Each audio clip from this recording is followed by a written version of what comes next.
ogłoszono oficjalne wyniki. No Platforma przegrała, po raz pierwszy przegrała. Pani jest wiceprzewodniczącą partii.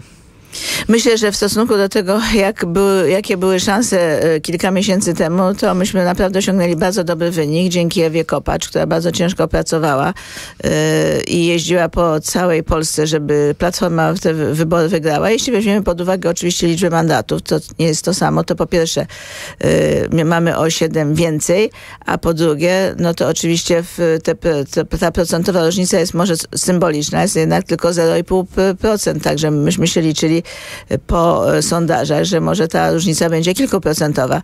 Także myślę, że to, żeśmy te wybory wygrali w sensie liczby mandatów, to jest zasługa pani premier, no i oczywiście tych osób, którzy aktywnie pracowali w poszczególnych regionach.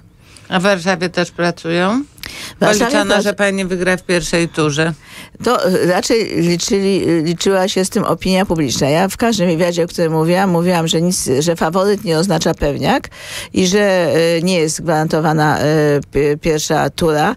I naprawdę z takim przekonaniem przygotowałam się na dłuższy dystans, co dzisiaj wyraźnie widać. Natomiast myśmy utrzymali stan posiadania. Mamy 33 mandaty, czyli to jest większość tak zwana samodzielna. Mówi pani o Radzie Warszawy, tak. Czyli nic żeśmy nie stracili, nic żeśmy nie zyskali, a nic żeśmy nie stracili, co nie było proste, bo jednak Platforma już 8 lat rządzi Warszawą, w związku z tym następuje też taka chęć zmiany.